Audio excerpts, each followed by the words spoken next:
Gazipur city কর্পোরেশনের ৩৫ নং ward councillor আলহাজ আব্দুল্লাহ আল মামুন মণ্ডলকে পুনরায় বাংলাদেশ আওয়ামী লীগ কেন্দ্রীয় উপকমিটির বন ও পরিবেশ বিষয়ক কমিটির সদস্য নির্বাচিত হয়েছেন। এজন্য তিনি দেশবাসী ও গাজীপুরবাসীকে অভিনন্দন জানিয়েছেন। তিনি বলেন, গত দুইবার তিনি ৩৫ নং ওয়ার্ড কাউন্সিলর হয়ে জনগণের সেবা দিয়ে আসছে। এছাড়া গাজীপুরের বিভিন্ন জায়গা থেকে সেবা নিতে আসলে তিনি মনোযোগ সহকারে সে সকল কাজ করে যাচ্ছেন। আলহাজ আব্দুল্লাহ আল মামুন মণ্ডল গাজীপুর সিটি বিভিন্ন ওয়ার্ডের গরিব ও অসহায় মানুষের পাশে দাঁড়ানোর ঘোষণা করেছেন।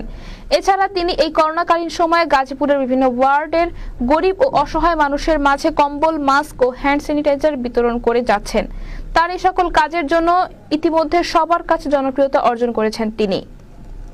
জাতিসংঘ আমাদের সেই বন পরিবেশ উপকমিটির কর্মকাণ্ডে সন্তুষ্ট হয়ে বাংলাদেশ আওয়ামী লীগকে অভিনন্দন পত্র দিয়েছিল এবং আমরা কাজের পুরস্কার স্বরূপ আবারও দ্বিতীয়বার বাংলাদেশ আওয়ামী লীগ বন পরিবেশ উপকমিটিতে আমাকে দ্বিতীয়বারের মতো সদস্য মনোনীত করেছে। আমি এর জন্য আল্লাহর অশেষ রহমতে বাংলাদেশ আওয়ামী লীগের সভানেত্রী, দেশরত্ন, বিশ্ব মানবতার জননী, সফল প্রধানমন্ত্রী জননেত্রী শেখ হাসিনাকে এবং বাংলাদেশ আওয়ামী লীগের সাধারণ সম্পাদক জনাব ওবায়দুল কাদের এমপি, সড়ক ও সেতু মন্ত্রণালয়ের মাননীয় মন্ত্রী মহোদয় এবং আমাদের বন পরিবেশ উপকমিটির সভাপতি চেয়ারম্যান স্যার ফজলুল হক এবং সদস্য সচিব সাধারণ সম্পাদক জনাব দেলাওয়ার হোসেন বাইসহ বাংলাদেশের সকল নেতৃবৃন্দকে আমি কৃতজ্ঞতা প্রকাশ করছি। পাশাপাশি এটা আসলে একটা বড় পাওয়া, কাজ করার পরে যদি পুরস্কার প্রাপ্তি হয় সেখানে কাজের স্পিড, গতি আরো বেড়ে যায়। তা আমরা আশা করছি সেই উৎসাহ অনুপ্রেরণা নিয়ে আমরা এই বাংলাদেশকে